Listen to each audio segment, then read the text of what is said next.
en route. Et là, on observe la salle, c'est dans un vieil appartement, on regarde le truc, on regarde un petit peu le décor, et moi je me penche pour essayer de choper une clé pour ouvrir mes menottes. Et en fait, en me penchant, j'ai embarqué la moitié du mur avec moi. On s'est dit que c'était intéressant peut-être de déjà prendre un contre-pied et de construire nos salles dans des containers maritimes. Il y a l'IA qui a explosé ces derniers mois, avec ChatGPT notamment, qui est devenu un outil du quotidien et qui est ultra prometteur. Bienvenue sur Comment faire kiffer les gens, le podcast qui plonge au cœur du monde du divertissement et de la création d'expériences inoubliables. Pour vous inspirer, j'interviewe des artistes, entrepreneurs et créatifs derrière les événements, concepts, spectacles et lieux originaux afin de comprendre comment ils en sont arrivés là, en apprendre plus sur leur quotidien et leurs astuces pour créer des moments qui font vibrer les gens. Bienvenue à tous sur Comment faire kiffer les gens. On est aujourd'hui sur une belle journée d'enregistrement. On accueille un entrepreneur qui est créatif, qui est issu du monde de l'événementiel au début, qui a ensuite fait pas mal de choses dans le digital pour aujourd'hui faire la somme des deux avec des expériences immersives. On va dire que c'est du figital. Je suis très heureux d'accueillir Nicolas Simon, qui est le CEO de Black Bungalow. Ça va, Nico? Ça va super, merci Morgane, et toi? Ah bah ça va super, écoute, nous on a eu pas mal déjà l'occasion d'échanger en off sur Lyon et d'autres, mais du coup pas l'audience qui nous écoute, donc écoute, je te laisse te présenter, laisse pardon, nous dire qui tu es, d'où tu viens et comment tu fais kiffer les gens aujourd'hui. Ouais, vaste question. Donc moi je m'appelle Nicolas Simon, j'ai créé Black Bungalow en 2019, tout début 2019, après un assez long parcours de quasiment 20 ans en agence de communication et médias, notamment à Paris. Je suis né en région parisienne et moi j'ai pas mal bougé un peu partout en France, même à l'étranger. J'ai fini mes études à Dijon et après j'ai tout de suite intégré l'univers des médias à partir de 2002-2003. J'ai d'abord commencé par des, des fonctions d'agence en événementiel. Donc, j'organisais des événements à Paris, un peu partout en France. On avait la chance à cette époque-là de travailler sur des gros lancements, notamment mettre pas mal de personnes dans la rue pour les lancements des premiers journaux gratuits comme 20 minutes, par exemple. Donc, des assez gros challenges. Et puis, en parallèle de ça, j'ai assez vite pu m'investir dans des projets assez fun, notamment pour la promotion du tournoi destination ou des tournées des plages pour des radios par exemple. Donc j'ai tout de suite aimé le contact, enfin la création d'événements et être au contact des gens qui me visitaient. Donc ça, C'était un truc, tu voulais faire ça ou tu es tombé par hasard dedans? moi, c'est un peu les deux. En fait, moi déjà, dans ma vie étudiante, j'étais déjà investi dans la vie associative, notamment dans l'organisation de soirées et d'événements. Ah, c'est pas mal ça, c'est pas mal. Ouais, c'était assez chouette, ouais, où je me suis fait d'ailleurs mes meilleurs copains, hein, que j'ai encore aujourd'hui, Trop bien. dont un de mes associés que je présenterai peut-être quand même tout à l'heure. Et puis, et du coup, naturellement, au fil des rencontres, cette opportunité-là s'est présentée d'abord en stage, et puis je suis resté, tout Ok. simplement. Voilà, et donc après l'événementiel, j'ai fait mes premiers pas aussi dans le digital, hein, dans la communication sur tous les réseaux internet, réseaux sociaux, Google, etc. Et puis ensuite, j'ai dérivé vers une casquette un petit peu plus globale en intégrant une expertise plurimédia, donc qui intégrait tous ces pans-là. C'est pas la période que j'ai préférée parce qu'elle est un petit peu trop bureaucratique. Finalement, j'avais envie de revenir un petit peu sur le terrain. Et, euh, et ça, c'était important pour moi. Ouais, parce que du coup, on va rembobiner parce que tu vas un peu vite du coup Pardon. sur les 6 nations, tout ça, sur 20 minutes. Dis-nous un petit peu ce que tu faisais à cette époque-là et après on essaiera d'aller chercher pourquoi tu es allé dans le digital, tu vois. Enfin, tu le dis toi-même, c'était peut-être trop bureaucratique pour toi, tu avais quand même fait le choix. Donc vas-y, explique-nous un peu les 6 nations, tout ce que tu faisais dans l'événementiel, parce que ça va peut-être expliquer ce qu'est aujourd'hui Black Bungalow et d'où vient ton expertise. Tout à fait. Merci. Euh, bah, ma première expérience, c'était de la production d'événements. C'est-à-dire Ok, qu'on prenait la demande du client, on mettait en place en face les moyens humains, les moyens techniques, les équipes à déployer, le matériel. Euh, donc quand on intervenait sur des événements, ce que j'aimais bien, c'était la dimension un petit peu spectacle, c'est-à-dire qu'il y a quelques semaines ou quelques mois de préparation et tout se joue à 8 heures à la date prévue et là c'est live et on ouvre le rideau et c'est parti pour un jour ou plusieurs jours plusieurs semaines, ça dépend.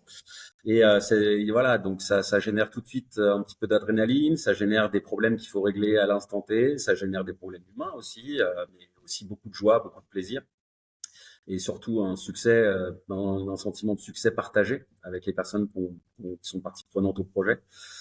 Et donc ça, c'est toujours resté. Alors, parfois, c'était pénible, évidemment, hein, mais c'est resté toujours une expérience très agréable dans mes souvenirs. Et j'avais l'impression que ça faisait vraiment partie des choses que moi j'avais envie de vivre à un moment.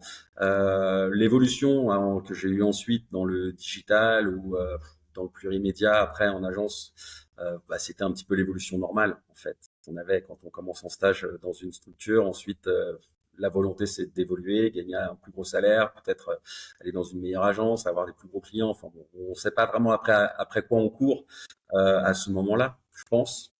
Mais un matin, on se réveille et on se dit, putain, ça me manque, ça me plaisait vachement et c'est loin derrière.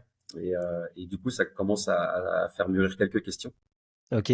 Je vais pas démordre de destination. Il faut que tu m'expliques, ce que tu faisais, Ah, à cette époque. Si moi, si si alors, tu as le droit d'en parler, hein, c'est parce pour que ma on est destination, je l'évoque parce que pour le coup, on parlera peut-être un petit peu plus tard d'ancrage mémoriel et d'émotion. ouais, C'était un de mes premiers projets et la première personne que j'ai vue qui est venue me saluer le matin où on a levé le truc, c'est Abdelatif Benazi, qui était un rugbyman de légende en France, OK. qui est une espèce d'armoire à glace géante, qui est quelqu'un de très sympa. J'ai pas eu l'occasion de changer très longuement avec lui, mais je me souviens de ce moment-là où il était venu me remercier, me serrer la main et me dire ouais, c'est chouette, vraiment c'est chouette. Et donc ce qu'on avait fait, c'est on avait investi le Parvis de la Défense. Donc le Parvis de la Défense, c'est quand même un lieu hautement événementiel à Paris, hein. C'est fréquenté Mmh. par les marques de plus en plus. Et on avait mis une énorme structure gonflable pour prévenir le public que le tournoi Destination commençait. Et c'était une animation où les gens pouvaient venir s'amuser. Donc les enfants dans des structures gonflables, les adultes tiraient au ballon, gagnaient des goodies, on communiquait. Il y avait de la musique, c'était la fête. Voilà. C'était très très chouette. C'est quelque chose qui tournait en plus. On organisait la tournée dans tous les pays qui participaient au tournoi Destination. Et donc ça nous faisait voyager un petit peu. Et c'était assez chouette. Et puis on travaillait avec une banque écossaise, la RBS, Royal Bank of Scotland, là-dessus. Et donc c'était à la fois un de mes projets, un de mes premiers projets solo et en plus international et avec là cette fameuse rencontre. Donc c'est vrai que quand j'en parle, c'est mécanique. Je parle de ça parce que j'avais vécu mes premières émotions professionnelles avec ça. Et qu'est-ce que, comment dire? Comment, tu t'es assuré à l'époque du coup que les gens ils kiffaient, tu vois? Ils kiffaient cette expérience, c'est quoi que tu en retiens du coup? On va peut-être faire le lien du coup avec ce que tu fais encore une fois aujourd'hui. Ouais, on va Mais faire le lien avec ça parce que la première chose, c'est l'observation et écouter les retours. Enfin, la meilleure façon de voir si les gens aiment ce qui se passe, c'est de voir leur regard, voir le temps qui reste sur place, voir écouter leur fou rire, leur rire, leur sourire, peut-être appeler même des potes ou de la famille pour qu'ils viennent se rendre sur l'événement parce que c'est chouette. Et donc tout ça, c'est des marqueurs qui sont importants. Après, bon, on a toujours, quand on s'adresse à un public très large, on a toujours des gens qui sont plus ou moins heureux, plus ou moins contents, plus ou moins satisfaits. Mais donc c'est là où il faut aussi faire le bon tri entre les marges d'amélioration et puis simplement profiter de la présence du kiff sur les événements. mmh, c'était toi qui as eu l'idée de ces structures ou c'était une Non, demande non, client à la base, non, ça c'était vraiment un de mes premiers projets, donc j'avais pas vraiment fait un travail créatif, c'était vraiment de la production. C'était vraiment de la OK. production, donc c'était de la préparation d'outils avec les espaces, la gestion du personnel sur place. Bon voilà, c'était très opérationnel. Parfait. Mais ça m'a permis d'apprendre beaucoup à ce moment-là. Et donc du digital après? Ouais, du Combien digital, de temps? on a Pardon, bien combien de temps fait. d'événementiel? En événementiel, j'ai fait jusqu'en 2007, donc 5 ans, quatre cinq Ouais. ans, un peu plus de 4, ouais, presque 5 ans. Après, j'ai intégré une petite agence digitale, donc qui était spécialisée en référencement et sur Pourquoi?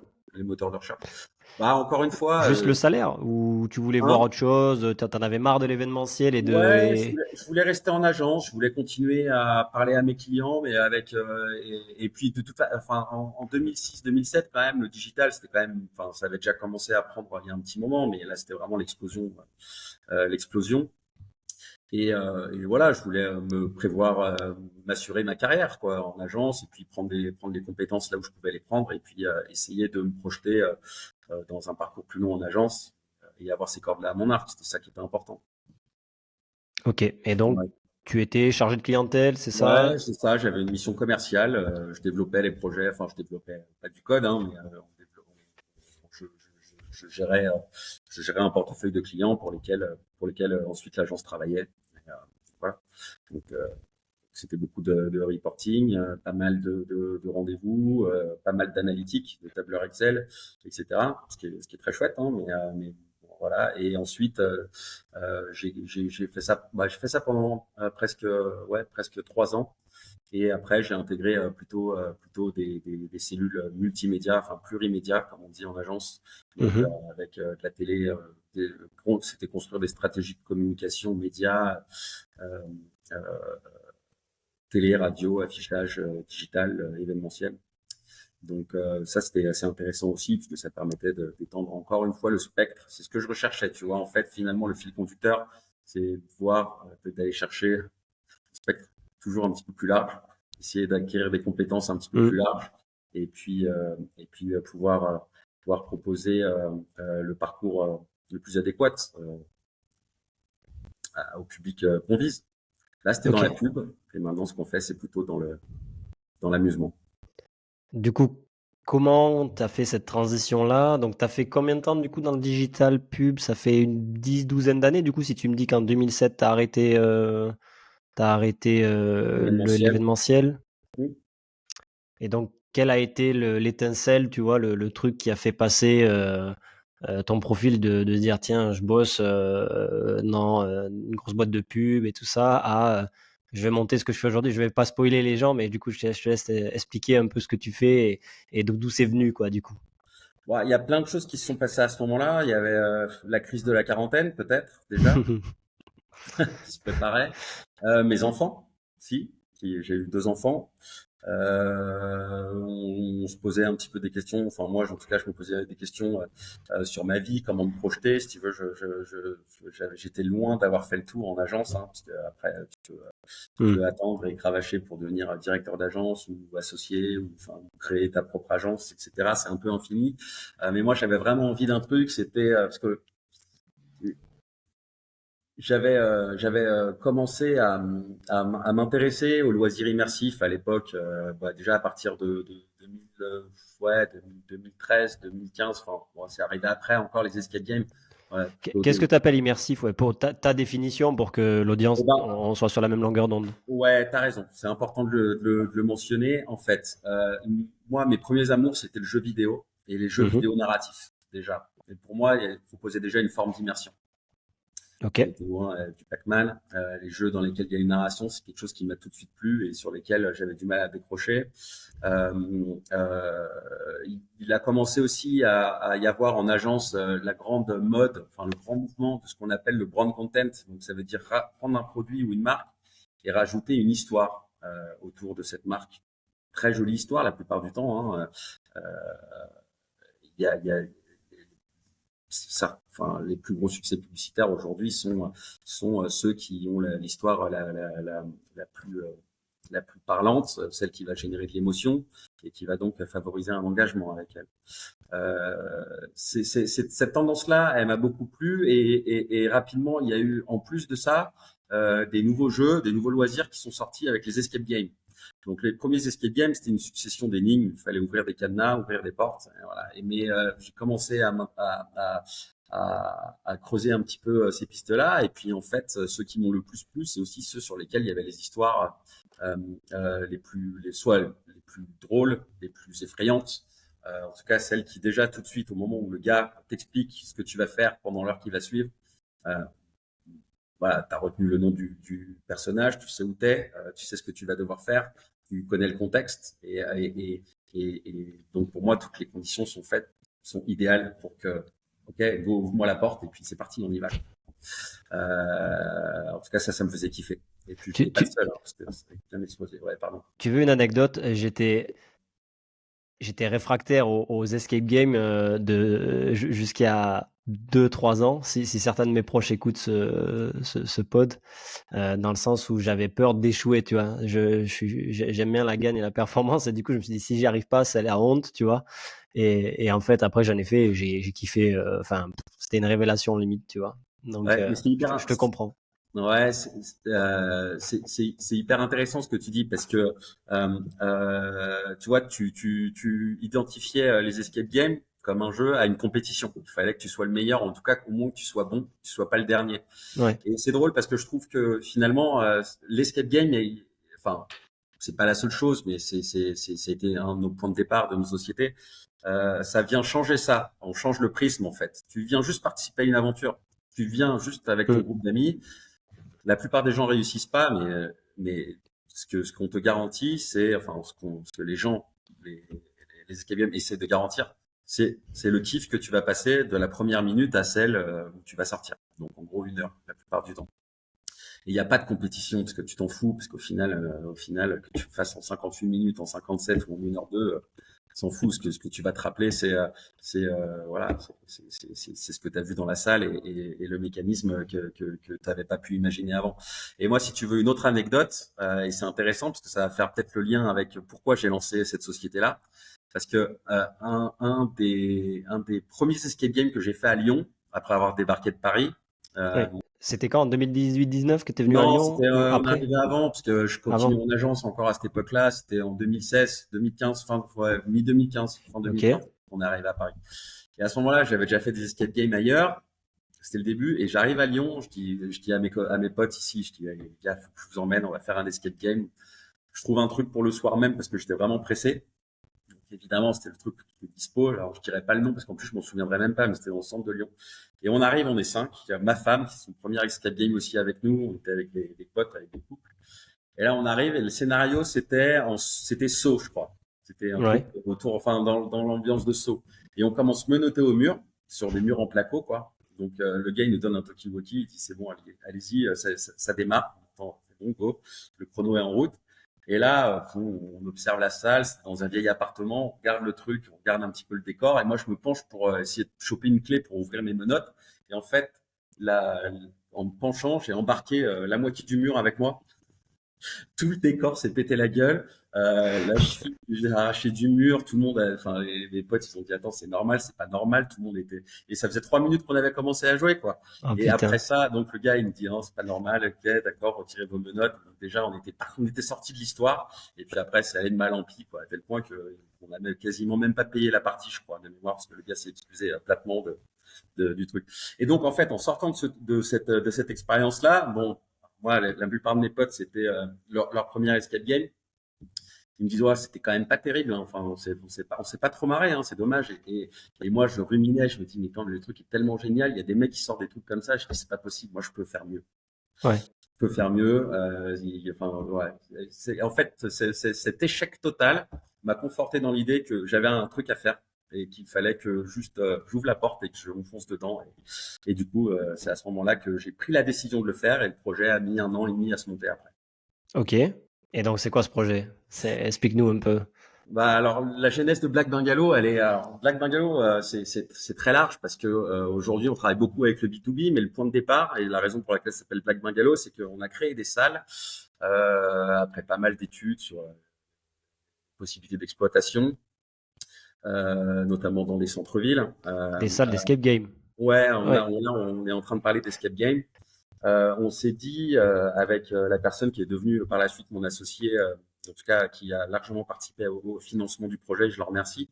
On s'est dit que c'était intéressant peut-être de déjà prendre un contre-pied et de construire nos salles dans des containers maritimes totalement immersifs, c'est-à-dire que le container à l'extérieur reste un container maritime quand on le voit comme on le voit dans les ports francs, et que dès qu'on ouvre les portes, on se retrouve dans un vaisseau spatial, enfin dans un décor totalement immersif avec des choses folles à l'intérieur. Et on a réussi, on en avait fait quelques-unes des salles. On a fait tout identique, l'idée étant de pouvoir les déplacer en fait en fonction des saisons, en fonction des des opportunités d'exploitation. Et ces salles-là, on les a toujours. Elles tournent dans le cœur de Lyon en ce moment. Et à l'intérieur, on a développé un parcours entre Star Wars et Gardiens de la Galaxie, qui est une prison complètement délabrée et qui est très immersive. On a le sol qui tremble, on a plein de choses, mais tout est construit de façon très très optimisée. En gros, quand tu le branches, ça te consomme l'énergie de 2 ordinateurs, quoi. C'était vraiment un point important pour nous, que ça soit limité que ce soit recyclable déjà et que ce soit limité en consommation électrique, mais surtout que l'aventure soit la plus immersive possible avec un Et, maximum de techno. et ça, comment t'as fait du coup? Attends, et plusieurs questions. C'est un container ou t'en plugs deux, tu les mets côte à Non, côte ou en il y en a fait, qu'un? chaque container est une salle. Ok, ça fait quoi? 25 mètres carrés, non? Ouais, c'est ça, c'est un peu moins de 30 mètres carrés à l'intérieur. Ok, Donc donc un petit ça donnait une appartement. petite surface confinée, quoi. Mais bon, du coup, ça nous permettait aussi d'être créatifs et de savoir comment on allait broder autour de ça, expliquer qu'on est dans un couloir étroit, on s'est appuyé, sur le contexte de l'objet pour pouvoir créer de la cohérence et de la pertinence et le fait que les gens croient vraiment là où ils sont une fois qu'ils sont à l'intérieur. Et du Et, coup, donc on a lancé cette activité-là. On a commencé un peu en dehors de Lyon sur des tiers-lieux à s'installer. Ça a plutôt bien fonctionné.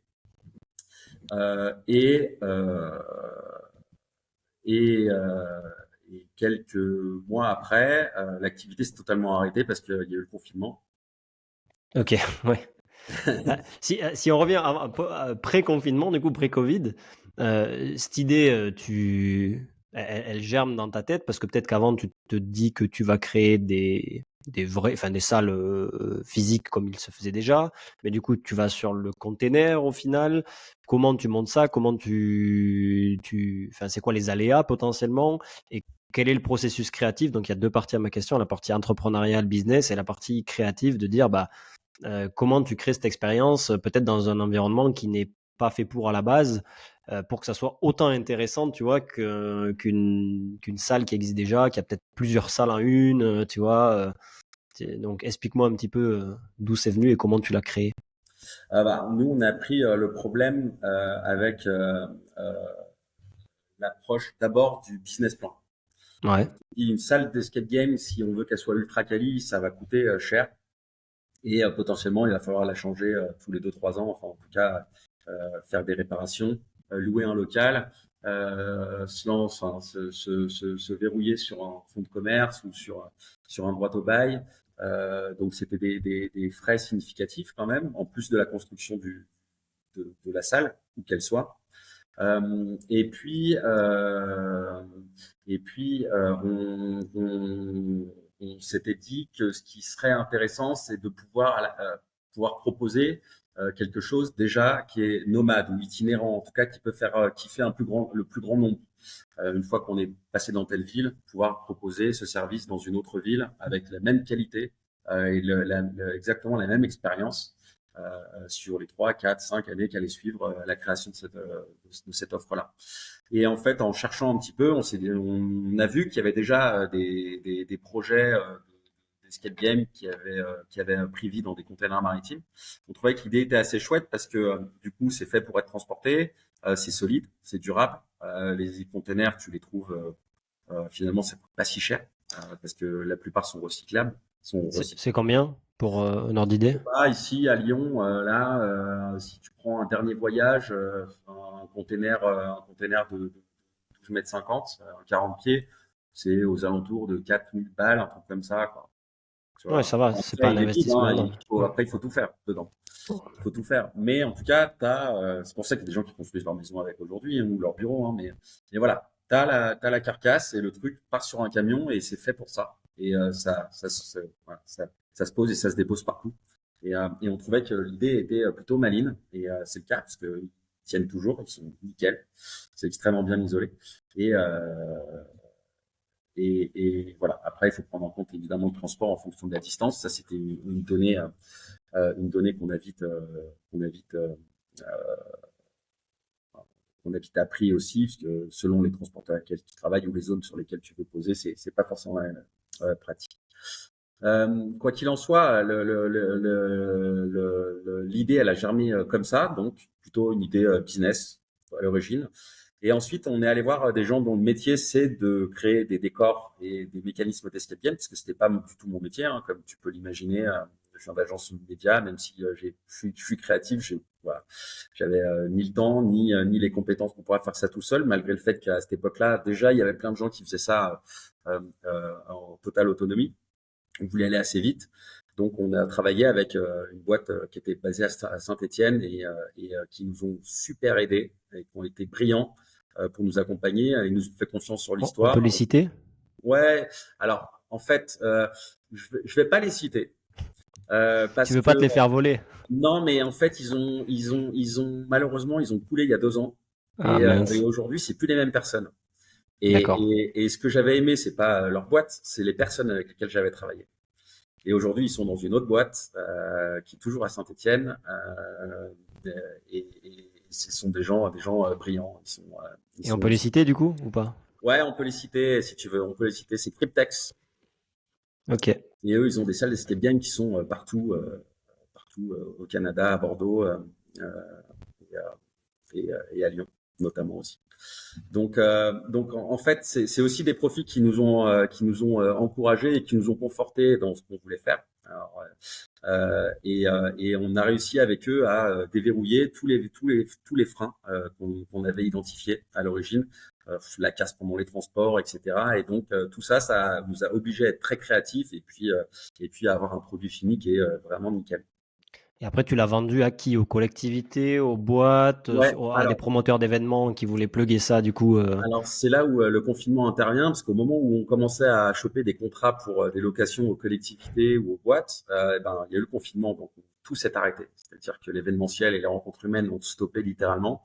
Donc Mais t'avais jusque-là, fait, enfin, vous aviez opéré un petit peu des escapes ouais, mais on ou? les avait opérés en direct en fait, c'est-à-dire qu'on faisait nous le Game Master et on l'avait ouvert au grand public déjà pour faire des tests, pour avoir des Ouais. retours, pour pouvoir faire les quelques améliorations qu'on pouvait imaginer. Il fallait itérer un petit peu et donc du coup on avait ouvert au grand public avec une ouverture et c'était moi qui allais le week-end ouvrir les containers, ouvrir les salles, accueillir les gens, faire le Game Master, voilà, les accompagner pendant tout le fil de l'aventure et puis accueillir des gens qui avaient l'habitude d'en faire, d'autres pas du tout. Et ça a été vraiment le tournant dans l'histoire de Black Bungalow parce que le fait d'être au contact des gens qui payent pour venir, ils payent avant en plus les gens, c'est génial parce que quand tu fais un escape game, tu payes avant. C'est même pas ce que tu vas faire, tu payes avant. Et après tu te laisses porter quoi. Tu te laisses porter. Ouais. Et tu as le contact direct et de mettre les mains dans le cambouis, entre guillemets, ça te permet de voir le retour direct des gens qui viennent s'amuser, de voir s'ils se sont amusés ou pas au final, de voir s'il y a des Exactement. trucs qui se cassent, si ton acting, tu vois, le jeu d'acteur que tu as en tant que game master, bah, il est bon ou pas. Et au moins, ça te permet de driver les process et les personnes que tu formes derrière pour le faire beaucoup mieux, quoi. Ouais, absolument. Ouais, c'est ça. Donc ça, effectivement, ça a permis de former les personnes après pour le faire, mais c'est surtout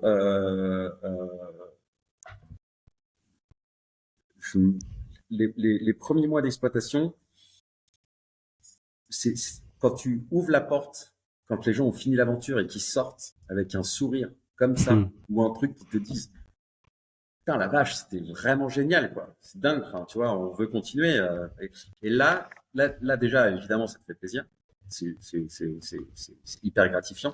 Tu sais qu'ils ont kiffé. Donc là, tu sais comment on les a fait kiffer. Et l'autre truc, c'est qu'il y a toujours des discussions qui s'engageaient et rapidement, on s'est rendu compte que les gens ils retenaient tout en fait. Enfin, il y a des gens ils retiennent tout. À partir du moment où tu les mets dans une histoire, ils te rappellent le nom des planètes, ils te posent des questions, ils te challengent sur la cohérence d'un truc, un Mm. machin.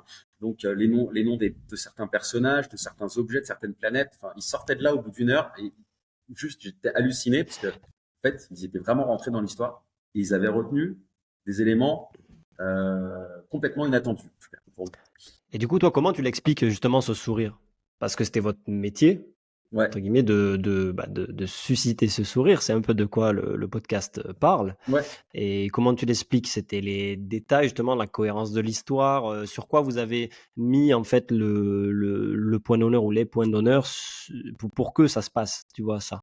Parce que tu disais, j'ai fait une expérience à Lyon, mon bras, la cloison elle s'est arrachée. Et du coup, voilà, tu as Et toi, eu peut-être de l'expérience, pas mal de choses, et j'imagine que l'expérience, là, au sens expérientiel du terme, vous l'avez bien conçu et prouvé. bah, déjà, pardon, je pense que il y a plusieurs choses. Quand les clients ils arrivaient, ils voyaient un container posé au sol comme ça, ils se disaient qu'est-ce que c'est quoi ce truc? Déjà, c'est bizarre, l'escape game. Donc déjà, tu avais une première surprise quand on ouvrait la porte, ils rentraient dans le truc, ils disaient ok, c'est complètement fou. Parce qu'à l'extérieur, c'est du métal et là, on est, ça y est, on est sur une autre planète. Donc ça, c'est complètement dingue. Donc déjà, je pense que tu as ce premier effet tout de suite où ils se disent ouais, ok, méga surprenant.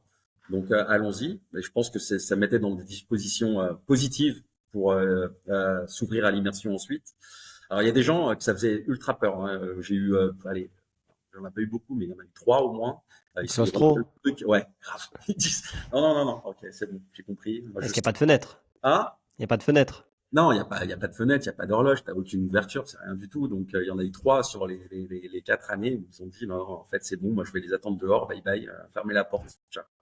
Donc ça, c'était assez drôle parce que ça veut dire aussi que émotionnellement, tu vois, quand tu rentres dans le truc, tu te dis, putain, il y a un truc qui fonctionne en tout cas, ça génère quelque chose.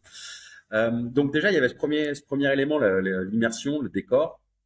Euh, bon là, c'était assez classique. Il commençait menotté au mur avec plein de systèmes électroniques, etc. Ça, c'était encore assez. Enfin, il y avait plein de prisons à l'époque, mais le fait d'utiliser des éléments un peu moins répandus de magnétisme, etc. Ça leur plaisait aussi. On était en plus dans une zone où il n'y avait pas trop d'escape game, donc les gens, même s'ils en avaient fait un, ils en avaient pas rarement fait plus de un ou deux. Si Tu ceux parles de Lyon? Ouais, alors on était juste en dehors de Lyon, pour ceux qui connaissent, on était vers le parc de Miribel, donc c'est Ok, à l'est de Lyon, ouais. ouais, à l'est de Lyon exactement, à 10-15 bornes de Lyon, tout à fait accessible, c'est un très beau parc d'ailleurs. On était là-bas et donc on avait quand même une sorte enfin, on était souvent la première expérience d'escape game, ou en tout cas on était dans les toutes premières, donc il y avait toujours cette dimension de surprise et je pense que ça joue beaucoup. Et après, après, c'est toutes les étapes de narration et toutes les étapes d'énigmes qui leur plaisaient bien. Et puis, l'avantage de l'escape game aussi, c'est que contrairement à d'autres jeux ou aventures très figées, c'est que le game master, il a un vrai rôle à jouer pour le faire kiffer les joueurs. C'est-à-dire que en fonction, tu vas t'adapter au groupe, tu vas discuter d'une façon adaptée, tu vas peut-être faire des blagues ou répondre d'une certaine façon. Et donc, tu vas créer une connivence aussi avec les gens. Et si tu es bon, et si ça t'intéresse, et si vraiment t'aimes ça, les faire kiffer, tu vas toujours y arriver. Tu vas toujours réussir à les rattraper ou à intervenir au bon moment pour soit créer de la surprise ou les aider vraiment bien. Donc, finalement, avoir le sourire des gens sur leur visage à la sortie, c'est pas le plus dur, mais enfin, c'est tellement gratifiant. C'était vraiment un truc. Moi, je me suis dit, mais fait, ok, d'accord, là, j'ai trouvé un truc, ça me fait méga kiffer. En tout cas, moi, déjà, ça me Ouais. fait kiffer. Et puis, ça nous a donné plein d'idées après pour nous développer, à développer notre activité. Quand on s'est rendu compte que, en plus de l'émotion, il sortait d'autres choses, notamment des éléments, ouais, des éléments de contexte, des informations qu'ils avaient eues seulement dans ce jeu-là, et dont ils se souvenaient et sur lesquels ils voulaient discuter avec nous par la suite. Là, tu es en train de parler des piliers, tu vois, de la scénographie, enfin, en tout cas, de décor que vous avez mis en place. Mais tu as Ouais, aussi souligné que l'humain, il est quand même super important. c'est C'est la clé. beaucoup d'échanges d'émotions, au final, entre une personne qui parle dans le cadre de l'escape game, le game master, vers ceux qui jouent. Et que si tu pas la bonne personne, un peu comme si tu as un mauvais serveur au resto, enfin, ou quelqu'un, quand on dit mauvais, c'est quelqu'un qui est peut-être pas câblé pour faire ça, qui a pas la passion de ce métier-là, c'est tout ou rien, quoi. C'est-à-dire que ton expérience, elle peut être avec le même décor, la même histoire, le même déroulé, bah, totalement raté, voire catastrophique, mais aussi incroyable parce que la personne qui est derrière le micro, bah, elle-même te fait juste kiffer dans la passion qu'elle te transmet, quoi. Ouais, C'est ça, en fait, que tu es en train de dire. exactement. Ouais, c'est ça. C'est indispensable. Euh, voilà, la variable d'ajustement humaine, c'est ce qui va faire que le truc fonctionne une fois, en fait. C'est vraiment ça, quoi. Oh, tu peux te préparer 6 mois, un an sur un truc, sur un événement, mais une fois que c'est parti, que ça joue, c'est live, c'est des humains qui sont en face de toi. Si voilà, enfin, l'humain, c'est vraiment la clé. Et l'humain, il se retrouve confiné L'humain, c'est fini, 1 an et demi, 2 ans après, je sais plus, non, ou un peu moins de ça, par rapport au début de l'exploitation? enfin, même pas un an après, même Même pas pas un 1 an an après le tout après? début, quoi. Quand on commençait, on venait de finir l'année de test, au final, enfin, la première année de lancement, quoi. On commençait à signer des contrats et là, bah ouais, là, on se retrouve confiné. On avait commencé déjà à travailler pour des entreprises, donc je vais venir après, parce que du coup, on commençait à créer des scénarios pour des formations ou des choses comme ça, qui était quelque chose d'intéressant. Et là, on se retrouve confiné, totalement à l'arrêt, donc sans activité pendant quasiment tout 2020. Et Et donc, donc, qu'est-ce que vous faites là? Vous avez vos containers, parce qu'ils bah, existent, ils sont là, il y alors, en avait combien? bah, on en avait trois. On en a Ouais. trois. On en a trois. À cette époque-là, on en a trois. On en a toujours trois, mais on en avait trois. Donc, on se retrouve avec trois containers qu'on doit laisser fermer. Alors, je dis on, mais moi, peut-être par chance, j'étais tout seul en fait. La société, je l'ai montée tout seul. J'ai un associé qui m'a aidé à financer, mais toute la structure, c'est moi qui la tiens, c'est moi qui allais animer, c'est moi qui allais chercher les clients, c'est moi qui faisais tout. Et, euh, et je travaillais tous les week-ends, etc. On Et connaît, ouais. hein, On connaît, ouais. ouais, C'était pareil pour moi, mon associé à l'époque sur l'école de pilotage qu'on avait, ouais. C'est ouais. tout le temps. Bah, c'est là que ça se passe. Et ouais. Donc, il faut y être. T'as pas le choix. Mais en même temps, c'était kiffant. Et ouais, là, l'humain se retrouve confiné, donc plus de rapport entre les gens. On ferme tout, on attend que ça se passe et on sait pas combien de temps ça va durer. Et moi, j'avais plus d'argent, j'avais pas d'argent de côté, rien du tout. La boîte, je me dis, attends, mais si ça continue comme ça, enfin, je sais pas combien de temps ça va durer. Mais là, enfin, il n'y a plus du tout de rentrée d'argent. On était une toute petite société, toute jeune en tout cas. Donc, on avait très peu d'aide de l'État et parce que pas assez d'ancienneté. Et du coup, bah, moi, je me suis retrouvé sur ma terrasse à pleurer pendant 2 semaines, à me dire, OK, qu'est-ce qu'on va faire? T'avais du chômage de ton ex-boîte ou Bah, non, tu... bah, ça venait de se terminer parce que, bah, enfin, évidemment, tu sais, les histoires, ça s'écrit toujours très très très bien. Les éléments se coordonnent parfaitement, hein. C'est-à-dire que mon chômage s'est arrêté 3 mois avant, Super. en gros. Donc là, c'était le grand bain et c'était intéressant. Donc, mais encore une fois, je réinsiste là-dessus, c'est là qu'on s'est réinventé totalement et qu'on est devenu, enfin, que Black Bungalow est devenu ce qu'on est aujourd'hui. Et donc, explique-nous un peu Et ce qu'est donc, devenu Black Bungalow aujourd'hui. on avait commencé à déployer des scénarios que j'écrivais sur mesure pour des sociétés, alors souvent des grosses groupes industriels, Danone ou Nestlé par exemple, enfin, pas mal le food, mais d'autres clients aussi, Colgate à l'époque. Tu Et les as eu d'où ces clients? Enfin, bah, alors, je les ai eu d'où?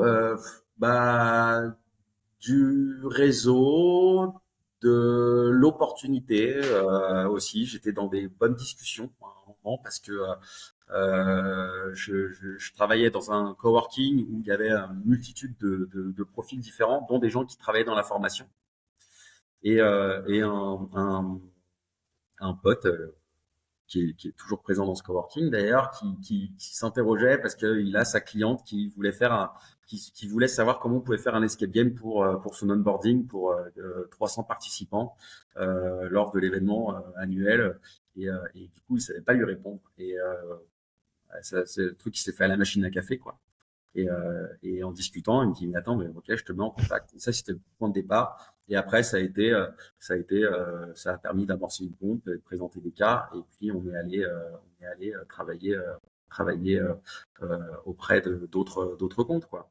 La spécificité qu'on a eue, et c'est ce qui nous a permis d'avoir ce premier marché, c'était de pouvoir garantir qu'on proposait un contenu sur mesure adapté au contenu que eux voulaient faire passer à leurs participants, et quel que soit le nombre de participants.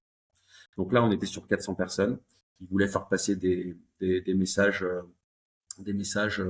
de philosophie de l'entreprise, des valeurs de la société, sur un format qui était relativement court. Alors en l'occurrence, on l'a fait 3 années de suite, donc on a travaillé plusieurs thématiques, mais on a pu développer en quelques semaines un scénario totalement créé sur mesure avec les éléments de wording de la boîte, les éléments pédagogiques de la mhm. société qui nous avait mandaté et on a fait jouer le jour J pendant 2 heures 300 En personnes. physique?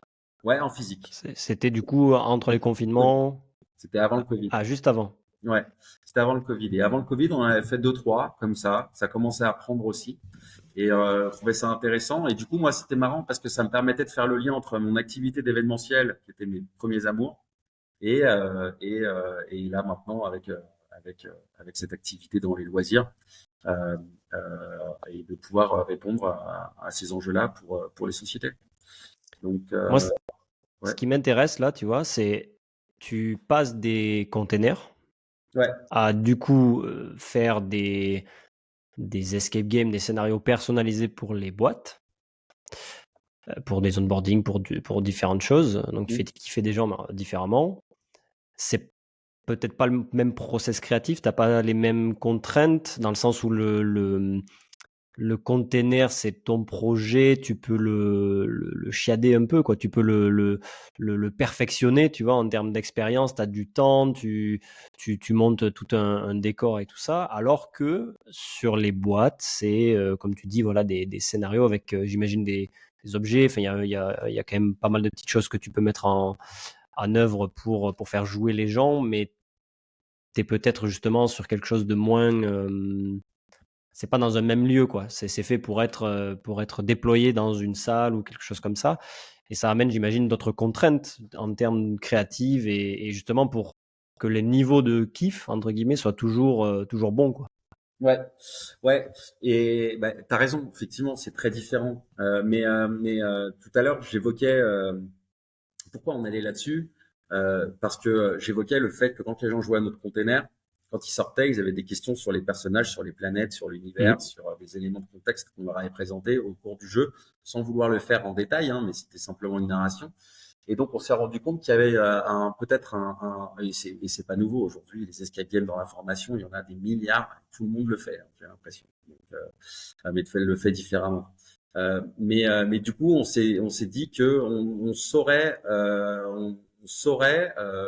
faire cet exercice-là de façon intentionnelle sur des thématiques plus sérieuses, mais avec une philosophie qui est de ne pas mettre, si possible, les gens en situation trop sérieuse, mais plutôt dans une histoire complètement décorrélée de la réalité, qui vont permettre de mettre en avant ces valeurs. Donc, les valeurs d'entreprise, généralement, enfin, il y en a beaucoup à l'époque, en tout cas, c'était le partage, l'engagement, la collaboration, l'écoute, voilà, le fait d'être responsable, il y a plein de choses qui s'entremêlent.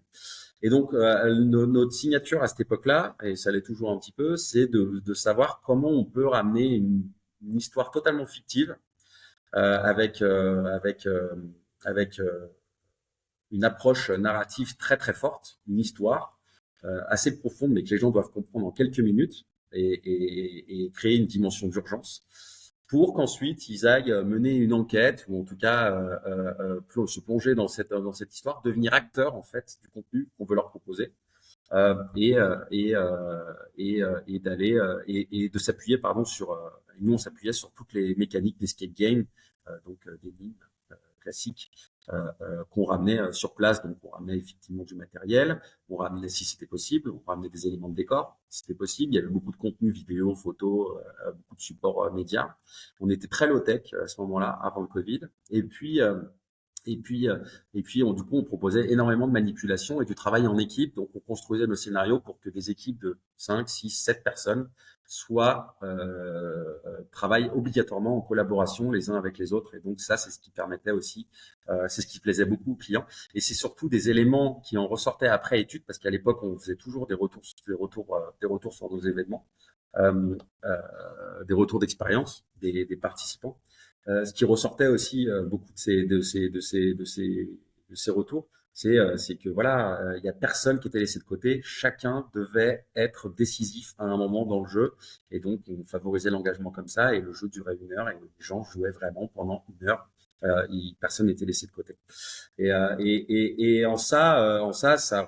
c'était finalement exactement la même mécanique de pensée que ce qu'on a fait dans le container ou dans n'importe quelle autre salle qu'on aurait pu créer. Mais c'est comme ça qu'on l'avait pensé. Et donc, on a simplement pris ces items-là et on les a transposés sur des formats plus légers. Ok.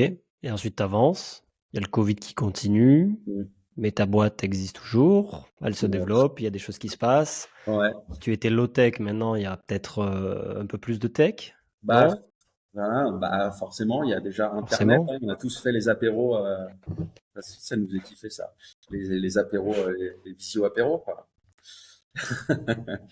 Donc on a essayé de se sauver tant bien que mal et on a réussi à faire des trucs hyper cool via Zoom ou Teams à l'époque, ou Sparty, Jitsi, enfin, on a utilisé à peu près tous les outils en intégrant une dimension digitale, effectivement, qui répondait aux enjeux du Covid. Donc souvent les gens soit étaient chez eux, soit en tout mini groupe disséminés partout en France. Et donc, on a essayé d'être un petit peu plus créatif, toujours avec cette grande, avec toujours dans le viseur le fait qu'il fallait que les gens vivent une expérience qui soit physique, donc qu'ils aient des éléments physiques. Ça servait à rien qu'ils soient juste devant un écran à parler entre eux, à taper sur un chatbot. Enfin, ça nous intéressait pas forcément. Euh, et, euh, et que ce soit potentiellement aussi un petit peu transgressif, en tout cas qu'il y ait des ancrages mémoriels avec des manipulations auxquelles ils ne pouvaient pas s'attendre. Et donc, on a créé des kits qu'on envoyait dans des petites boîtes. Donc, on écrivait toujours des scénarios sur mesure. On avait travaillé pour pas mal, pour Danone aussi, à cette époque-là. On a fait aussi un énorme truc pour Pro, donc, qui était disséminé partout en France dans des chambres d'hôtel par équipe commerciale. Et C'est qui, pardon? Cronenbourg. Ah, Cronenbourg. Ouais. Et ça, on s'était vraiment amusé à créer ça. Enfin, je m'étais amusé à créer ça et à l'époque, j'avais quelqu'un aussi pour m'aider dans cette prod-là. Et en fait, on avait créé des kits physiques. Donc, chaque membre d'équipe avait un kit différent qu'il recevait chez lui à titre personnel. Et il savait ni avec qui il allait jouer, ni à quoi ce kit allait servir, ni ce qu'il y avait avec un message dessus. Ne pas ouvrir avant tel jour, avant telle heure. Voilà. Et il recevait, il se connectait à Zoom ou sur n'importe quel outil de visio le jour J. Donc, ils étaient parfois 200. Donc, on avait 20 équipes de 10 personnes. Et chaque membre de l'équipe avait reçu une partie du jeu qu'il fallait qu'ils mettent en relation. Donc, parfois, ils avaient des statuettes qu'il fallait exploser en 1000 morceaux. Donc, ils les jetaient du 5e étage. Parfois, ils avaient des moitiés de photos ou des moitiés de trucs, enfin des choses qui devaient combiner. Donc, ils devaient être à la fois malins. Enfin, on avait vraiment réussi à créer une émulation globale, générale. Et encore une fois, on avait réussi, ce qui est très important pour nous, à faire en sorte que chaque individu qui participe à l'événement soit la clé d'au moins une des étapes. Et donc, qu'il soit à l'affût et à l'écoute et qui participe à l'aventure de tout le monde. Donc, Très très cool. ouais, Et, c'était assez chouette. Ouais. et ça s'est transformé comment ça du coup? Parce que c'est un peu le thème de notre discussion là, c'est la transformation. Il y a eu plein d'étapes, pardon, plein de choses qui se sont passées. Donc là, on est pendant le Covid et aujourd'hui, du coup, parce que je sais un petit peu ce que tu fais, tu as rajouté aussi de la technologie, mais différemment, en revenant sur du physique, mais augmenté, disons, par le digital. C'est Ouais. bien ça? Je suis pas à côté de la plaque? Bah non, t'es pas à côté de la plaque, mais bon, après, c'est un secret pour personne que tout est en train de s'accélérer. L'univers du loisir, la télévision, mais aussi la techno et le sur digital. Aujourd'hui, on a quantité, euh, quantité, une quantité énorme d'acteurs qui sortent des nouveaux casques de réalité virtuelle, de réalité mixte, de réalité augmentée. On parle même de lunettes à réalité augmentée. Il y a eu les Google Glass qui ont échoué il n'y a pas très longtemps et on est sûr qu'on va encore avoir d'autres modèles qui vont arriver assez rapidement. Il y a l'IA qui a explosé ces derniers mois avec ChatGPT notamment, qui est devenu un outil du quotidien et qui est ultra prometteur. Donc en fait, tout ça, c'est des éléments d'inspiration pour nous. Quand on parle ouais, de faire kiffer les gens, de raconter des histoires et de favoriser une immersion, si on arrive à avoir une conversation avec un robot qui est somme toute très réaliste et de faire apparaître des éléments virtuels dans une pièce dans laquelle tu es, où que tu sois, et avec qui que tu sois, la promesse, je trouve, en tout cas de mon point de vue, elle est quand même relativement forte. Et ça, c'est des éléments sur lesquels nous, on travaille beaucoup. On a commencé à travailler il y a 2 ans déjà, enfin, 1 an et demi, 2 ans maintenant, et qu'on continue à creuser parce que c'est des choses qui sont assez complexes encore, mais on arrive à mettre les choses bout à bout. En tout cas, on s'interdit rien et on a déjà utilisé ces technos de façon très maligne dans énormément de nos scénarios, même ceux qui sont construits sur mesure. On se digitalise via ces pans-là, mais c'est là où on en parlait un petit peu rapidement avant de commencer tout à l'heure sur le lien entre le digital et le physique. Finalement, on est dans des expériences qui sont digitales et aujourd'hui, ces dimensions, enfin ces nouveaux outils d'IA, de réalité mixte, on est vraiment dans ce qu'on appelle le digital, c'est-à-dire qu'on ne fait plus vraiment la différence entre ce qui existe et ce qui est généré artificiellement. Et ça, je trouve ça passionnant. Et puis, quand on est créatif, on a forcément plein d'idées sur la façon d'exploiter ça.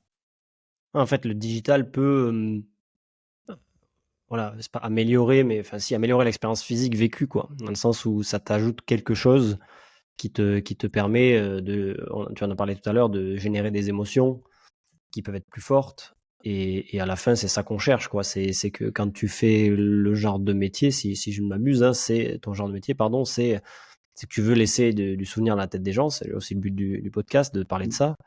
Et aujourd'hui, bon, tu peux pas, comment dire, même si l'IA, moi je suis un fervent défenseur, c'est pour ça que le podcast a été créé, de l'expérience physique, c'est-à-dire qu'on doit se rejoindre physiquement dans des lieux, se faire kiffer, aller à des concerts, voilà, faire des escape games, aller dans un bon resto qui peut être tout simple ou immersif justement, mais tu peux pas être aveugle face à la technologie, face à tout ce qui arrive, qui peut, aider à créer des choses encore plus folles, Ouais. déjà, et deux, en fait, aussi simplifier la création, limite, ce qui est un peu à double tranchant, mais ça peut te permettre de créer des histoires, d'être ultra, comment dire, ouais, créatif et d'avoir pas mal de propositions grâce à toutes ces IA, ChatGPT et d'autres, qui peuvent t'inspirer encore plus. Ouais. Du coup, ça va sur ma prochaine question, qui est, euh, qui est très pertinente par rapport à tout ça. C'est comment tu arrives à progresser, toi, dans tout ce que tu fais. Parce que c'est bien beau de dire, voilà, je veux faire kiffer les gens, on fait des beaux escape games, tout ça. Mais bon, il y a de la concurrence, j'imagine, t'es pas tout seul. Et de la concurrence aussi indirecte. C'est-à-dire que les gens peuvent choisir autre chose, les boîtes avec qui tu travailles, ce que tu fais. Et du coup, comment tu progresses pour essayer de toujours créer des choses uniques. Comment tu t'inspires aussi, ça peut être lié, tu vois. Les deux sont liés. Ouais. Je m'entoure. Je, je vais découvrir des nouvelles personnes, des nouvelles visions. Bah, évidemment, tout ça vient en plus en complément du fait de regarder tout ce qu'il y a sur le marché, tout ce qui se passe. Moi, ce qui est marrant, c'est que je fais un métier duquel je suis moi-même client. C'est-à-dire que si je veux faire des loisirs, j'en consomme énormément. J'achète des jeux de société, je vais souvent faire découvrir les nouveautés de jeux, que ce soit de la réalité virtuelle, des nouveaux centres de loisirs, des parcs d'attractions. Tout ça, je suis consommateur et ce sont des éléments d'inspiration. Et ça donne des idées. Et à chaque fois qu'on vit une expérience comme celle-ci, déjà, le premier truc, c'est que je me dis, un peu comme le premier escape game que j'évoquais tout à l'heure, celui que j'ai fait avec mes amis, où le mur s'arrache. Bon, on se demande comment moi je peux twister ou améliorer ou digérer ça différemment ou l'intégrer différemment ou peut-être le rendre un petit peu plus universel. Je dis pas que je suis meilleur que les autres, mais c'est des questions qui permettent de se poser des questions et souvent qui vont en tout cas permettre d'ouvrir une porte ou une opportunité. Et ces idées-là, elles sont validées par les gens qui m'entourent, donc notamment un de mes associés qui lui, il s'appelle aussi Nicolas, qui était étudiant avec moi à Dijon et qui aujourd'hui a rejoint Black Bungalow, qui est lui depuis 20 ans euh, auteur et créateur de jeux de société et surtout, il a développé un très grand nombre de programmes audiovisuels à la télé, beaucoup d'émissions de télé, notamment pour Arthur. Euh, Ok. il a travaillé à la création de ces programmes-là, en France et dans le monde. Donc, quoi qu'on en pense, en tout cas, c'est toujours des choses qui sont relativement transgressives, qui vont au-delà de ce qui existe, qui sont innovantes. On prend l'exemple de District Z, par exemple, qui a été programmé puis déprogrammé il y a pas très très longtemps. C'était un programme d'envergure qui était totalement novateur, qui était assez intéressant, en tout cas de mon point de vue. Après, qu'on soit client ou pas de ces choses-là, ce sont des choses qui sont, somme toute, innovantes. Et donc, j'ai la chance d'avoir ce profil autour de moi qui vient manger chez moi et à qui on parle de ça, avec qui on partage les mêmes passions et pas toujours la même vision. C'est ça qui est intéressant. Donc, on confronte nos points de vue et c'est ça qui permet d'avancer, en fait, c'est-à-dire de pouvoir confronter des inspirations, des visions et à la fin d'arriver avec quelque chose qui tient un peu la route jusqu'à ce que ça tienne complètement la route. Et donc, on est tout le temps en train de se challenger et rechallenger. Mais la difficulté, c'est surtout de se dire, bon, il faut à un moment qu'on arrive à être les mieux disants. Alors, au début, on voulait être les moins chers parce que c'était une façon de choper du marché, enfin des clients et de pouvoir simplement de pouvoir facturer, quoi. Et puis, n'importe quel client nous plaisait, enfin nous plaît toujours. Mais pour nous, c'était facile de déployer des scénarios rapidement. Aujourd'hui, on est plus dans une forme de garantie de la qualité et donc avec un tout petit peu plus de temps de production, avec un peu plus de matériel, un petit peu plus comment dire, de construction, enfin et de co-construction avec nos clients, mais on ramène un petit peu plus de matériel ou alors c'est beaucoup plus abouti. Donc, on est un petit peu plus cher qu'avant. Et pour que ça fonctionne, et quand on parle à des industriels ou des clients ou l'éducation nationale, leur faire comprendre la finalité, enfin en tout cas par quels moyens on passe pour une finalité qui peut être de la pédagogie, de l'accueil des nouveaux collaborateurs, de la formation sur les risques sanitaires, de la formation sur les risques, enfin ou sur la qualité de vie au travail ou des risques de harcèlement de santé mentale, etc., etc. On est capable de leur donner des exemples, mais c'est toujours très compliqué de faire comprendre euh, comment ce qu'on va construire pour eux, comment on va le construire, comment ça va se passer le jour J, etc. Et donc finalement, on s'améliore aussi beaucoup par les retours que ces gens-là nous font, les questions qu'ils posent, les éléments de réassurance, de rassurance dont ils ont besoin. Et à chaque fois, c'est différent. À chaque fois qu'on parle à quelqu'un de différent, les questions sont différentes, les enjeux sont pas les mêmes, les lieux sont différents, le public est pas le même, et donc on cherche toujours à essayer de faire, enfin, comment dire, à préparer la meilleure réponse. Et c'est ça qui, au fur et à mesure, nous fait avancer et être un petit peu plus créatif ou plus pertinent sur tel ou tel élément d'animation qu'on peut ramener ou qu'on peut être amené à ramener.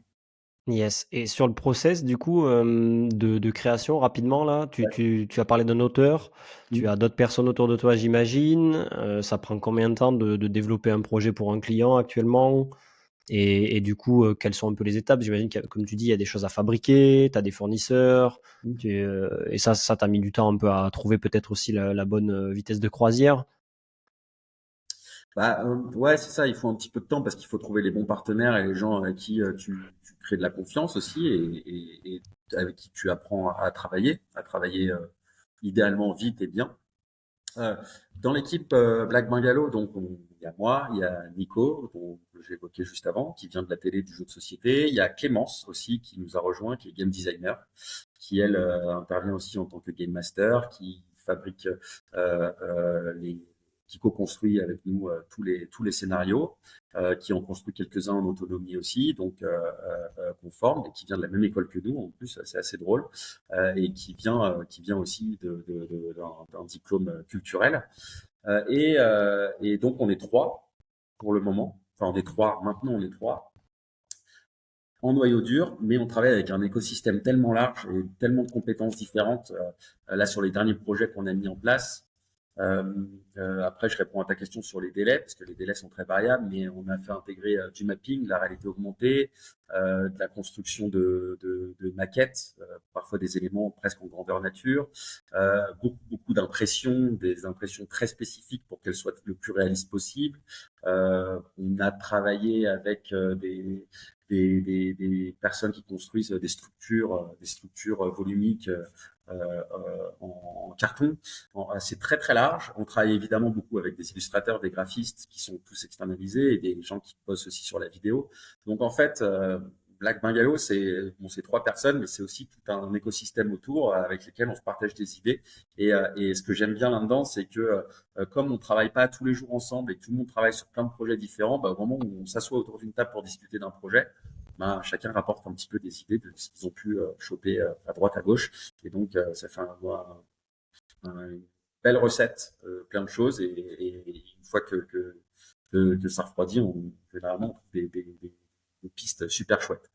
Le temps de production, c'est très variable. Généralement, c'est aux alentours de 2 mois, mais ça peut être là, cette année, il y a un projet qu'on a mis plus de 6 mois à sortir parce que c'était très, très gros. Donc voilà, c'est assez variable. Mais concrètement, aujourd'hui, sur un format standard d'animation qu'on peut faire pour en gros 200 personnes, en 1 mois et demi, 2 mois, Ok. on a créé le parcours. C'est quoi les plus grosses difficultés dans ce que tu fais pour ceux qui Euh, nous écoutent? la plus grosse difficulté, selon moi, parce que c'est peut-être pas le cas pour tout le Ouais. monde, Parce que là, c'est bien beau, tu dis, on fait kiffer les gens, on fait des escape games, tout ça, on s'apprend de moi. bah, alors, en fait, il y en a plusieurs parce que comme nous, on crée beaucoup, beaucoup, beaucoup de scénarios. On a toujours un peu cette maladie. Je suis pas le seul, mais on essaye de se battre là-dessus avec Nico et Clémence aussi. C'est-à-dire une fois qu'on a créé 3, 4 scénarios qui se ressemblent un petit peu avec des mécaniques qui sont super, qui fonctionnent magnifiquement bien et qui sont ultra cohérentes, ultra pertinentes et qui se passent super bien sur le terrain. À un moment, bah, au bout de 3, 4, 5 fois où on l'a fait, on se dit putain.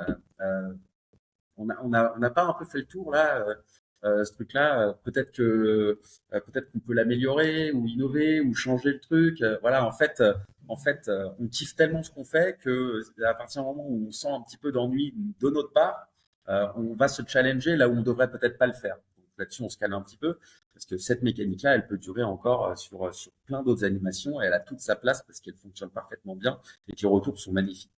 Donc ça, c'est un peu le risque, c'est-à-dire de perdre du temps parfois à se dire, à se poser des questions qui sont pas forcément cohérentes, juste parce que on est égoïste en fait et qu'on se dit si on se faisait pas kiffer avec un nouveau truc, quoi. Et donc du coup, on perd peut-être un petit peu de temps. Mais ça là-dessus, on C'est- s'est grandement, grandement amélioré. Et les difficultés qu'on rencontre, bah, c'est surtout pouvoir adresser quelque chose de qualité à des publics qui sont tous très, très différents. Quand on travaille avec des profs de lycée ou des directeurs qualité d'une boîte d'agroalimentaire ou une direction RH, un service com ou une direction commerciale d'un groupe qui ont tous des objectifs très différents, c'est de pouvoir se caler sur le discours, bien comprendre les enjeux, être très à l'écoute, ne rien manquer, pouvoir récolter les informations qui nous semblent clés et encore une fois, bien se concentrer sur les enjeux et les objectifs du client. Et ensuite, bah, du coup, de pouvoir amorcer des réflexions créatives les plus pertinentes possibles qui vont porter notre scénario pour faire passer ce message-là. Je ne sais pas si je suis très très clair, mais c'est à la fois une bénédiction de pouvoir travailler sur une multitude de projets très différents avec des profils très très différents. Et en même temps, il est possible que Il faut taper dans le mille, quoi. ouais, il faut Il faut, taper dans il le faut, mille tout de suite. C'est exactement ouais. ça. C'est C'est ça la différent question. du container pour le public, entre guillemets, où là, tu as une histoire que tu peux Ouais, raffiner c'est ça. petit à petit, genre jour après jour, bah, tu changes un peu le décor et tout ça. Là, c'est un peu one shot, entre guillemets, ou presque. Et du coup, bah, tu dois être bon à chaque fois et ça met de la pression qui peut être positive, mais aussi négative, de ce que je comprends. Ouais, alors on essaie de faire en sorte qu'elle reste positive parce que la pression, on aime ça quand même. Enfin, je veux dire, on Mm. a appris à la gérer et à vivre avec et ça nous rend service. Mais ouais, clairement, il y a bien une ou deux fois où on s'est planté, quoi. Ouais, parce que voilà, il y a un petit élément qu'on n'avait pas prévu. On a fait des animations, franchement, on a eu la chance de faire des trucs assez dingues parce que on a investi un vieil hôpital complètement désaffecté au cœur de Bruxelles. On nous a demandé de faire une animation là-bas. Euh, donc, pour nous, c'est des terrains de jeu qui sont géniaux. On a fait des choses à Chantilly, dans des châteaux. On a fait des choses dans des sous-sols, sur des rooftops, dans des caves, pardon, pas dans des caves, dans des grottes. À chaque fois, on nous donne des challenges qui sont complètement fous, ouais. Mais voilà, c'est arrivé une ou deux fois où il y a un petit truc qu'on n'avait pas pensé, où tu dois bricoler un petit truc avant, et puis en fait, ouais, ça te fait tomber un petit peu le soufflet plus vite que ce qu'il aurait dû rester. Mais dans l'ensemble, on a plutôt été bon sur. Ah, parce que tu n'as pas trop le temps de le tester au fond. Bah, en fait, on fait voilà, c'est ça, exactement. Le C'est-à-dire, rodage, c'est pas les alors, balances, quoi. en fait, au début, on avait zéro chance de le tester. Au début, quand je me suis lancé, effectivement, t'avais une balle dans le chargeur. Mm. Il fallait pas rater ta cible, parce que voilà. Aujourd'hui, maintenant, ce qui est bien, c'est qu'avec le temps, l'expérience des intervenants chez Black Bungalow, tout ce qu'on a pu faire depuis 4 ans, 3 ans et demi, 4 ans maintenant pour nos clients, maintenant enfin, on sait limiter les erreurs, on sait limiter les risques, ce risque-là, et on sait identifier les différents profils aussi de personnes qui vont participer. Donc, ça nous permet de faire moins d'erreurs et Ok, d'arriver avec un petit peu plus de balles dans le chargeur pour faire kiffer les gens sur place le jour J. parfait. On arrive sur la fin, j'ai encore deux, trois questions et après on clôturera. C'est quoi, tu as parlé tout à l'heure que tu t'inspirais pas mal en achetant des jeux de société, en consommant des loisirs. Mm. C'est quoi les meilleurs trucs, les meilleurs souvenirs que tu as eu toi? Ça peut être récent ou pas récent, les meilleurs jeux, les trucs qui t'ont inspiré le plus, ou qui t'ont laissé les meilleurs souvenirs, tout simplement, toi, dans la position du client, du coup. Écoute, je vais commencer par mes premiers amours, le jeu vidéo. Le jeu où je te jure, quand c'est terminé, j'ai pleuré parce que je voulais pas que ça s'arrête. C'est The Last of Us 2. Je sais pas si tu y as joué sur PS, Ouais, sur la j'ai joué un petit peu. Je suis pas, j'ai pas, c'était chez un ami, c'était pas à moi. un jeu narratif, une narration, franchement, enfin, pour moi, c'est très très proche de la perfection. En tout cas, moi, je me suis embarqué dedans. Donc ça a été une claque, ma dernière grosse claque jeu vidéo, je pense pour longtemps. En termes d'escape game, on a la chance de bien connaître l'équipe de Trip Trap à Genève, qui sont certainement les meilleurs, enfin en tout cas parmi les meilleurs sur le marché, sur des salles. C'est des fous, ils font des choses extraordinaires. Et quand tu rentres là-bas, déjà rien que dans le complexe, c'est un hôtel, es déjà ailleurs. Je le Ah, conseille à toutes les il faut les personnes. interviewer alors. Ah, mais franchement, prends contact avec eux. Non seulement ils sont brillants, très sympas, et en plus, et en plus, en plus, ouais, je, je, je ne, j'aurais du mal à croire qu'il y ait une seule personne qui soit allée chez eux qui a passé un sale moment. Voilà. Ok. Vraiment, ça c'était vraiment fabuleux. Non, après, sinon, moi, je m'inspire de tout du quotidien, des séries Netflix, Prime. Des tifos dans des stades de foot, spectacles d'école de mes enfants, un spectacle de magie,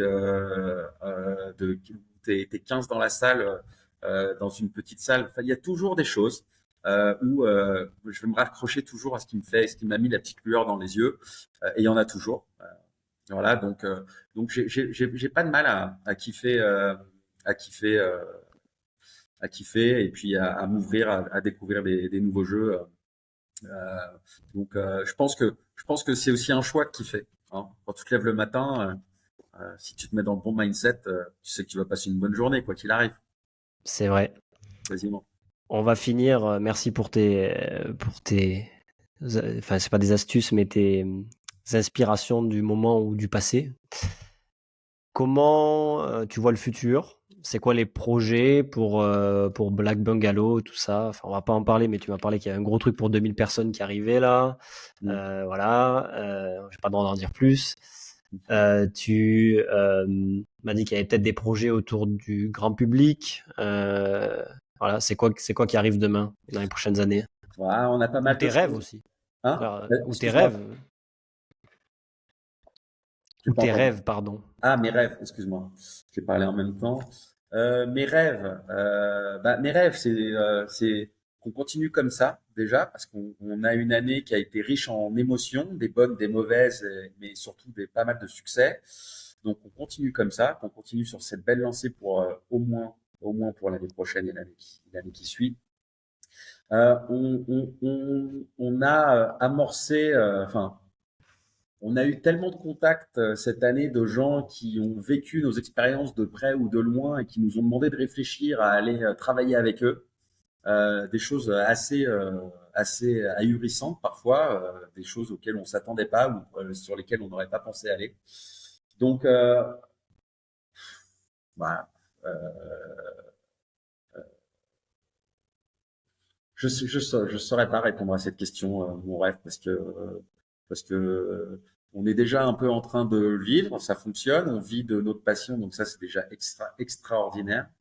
On espère donner du plaisir aux autres. C'est peut-être ça mon rêve, c'est continuer à être assez pertinent pour donner encore plus de plaisir à toutes les personnes qui vont faire appel à nous, qui vont vivre nos expériences. On a effectivement des choses qui vont sortir pour le grand public, en plus des containers, qui eux sont très localisés. Donc on va avoir des choses qui vont sortir un petit peu plus au niveau national d'ici la fin de l'année, début d'année prochaine. Et puis ouais, comme tu l'as dit, surtout on est en train là, le futur assez proche, ça va être des gros projets pour les 6-8 mois à venir là, où effectivement on est très challengé sur d'un point de vue déjà enjeu, espace à investir, budget. Enfin voilà, on parle de à chaque fois de plusieurs milliers de personnes qui vont participer à ça. Donc voilà, on peut malheureusement pas en dire plus pour le moment, mais tu me réinviteras ou alors tu feras un update de la vidéo l'année prochaine si tu veux bien. On va faire comme ça. Écoute, merci, c'est top. Les bungalows là, Les containers? les containers, on peut tester ça là du coup en ce moment. Donc pour dire, on est en octobre 2023 là quand on enregistre le podcast. Mm. Et c'est sur Lyon du coup? C'est sur Lyon, ils sont à la Cité des Halles à Gerland. Ouais. Et pour le moment, il y en a un qui est ouvert là parce ils sont en train d'être un petit peu remis au goût du jour parce qu'entre 2019 et 2023, il se passe beaucoup de choses et les références aussi. Et figure-toi que justement, ce sont mes premières amours, donc l'équipe de Cryptex qui intervient dessus et qui les co-anime avec moi. Donc c'est Échappe-toi et si vous voulez réserver, c'est sur Vortex Lyon. Ok, parfait. Eh ben, écoute, on va suivre tout ça. On te suit sur LinkedIn, j'imagine, et Ouais. d'autres pour voir un petit peu ce qui va se passer. Notre réseau peut-être, ou LinkedIn en particulier, Nicolas Simon. Ouais, Ah, plutôt LinkedIn, Nicolas Simon, et on va tâcher d'être meilleur. On communique bien pour nos clients chez eux, mais on n'est pas bien chaussé nous, de ce côté-là. Donc on va toujours tâcher pareil. d'être un petit peu meilleur dans les semaines à venir. Ok, ok. Bon, ben parfait, Nicolas. Bah, écoute, merci beaucoup pour ce moment, pour plus d'une heure, 1h11 de discussion très intéressante sur ton parcours, sur la créativité qu'il faut pour créer ce que tu fais aujourd'hui. Et puis, je te souhaite bon courage pour la suite et j'imagine que ça va être super excitant. Merci à toi. Merci à toi, Morgane. Salut. À bientôt. Merci à tous d'avoir écouté cet épisode jusqu'au bout. J'espère qu'il vous a plu. N'hésitez pas à mettre un avis et un commentaire sur votre plateforme favorite, Apple, Spotify, Deezer et d'autres. Il y a aussi des versions vidéo courtes sur Instagram, TikTok et YouTube, ainsi que la version longue sur cette dernière.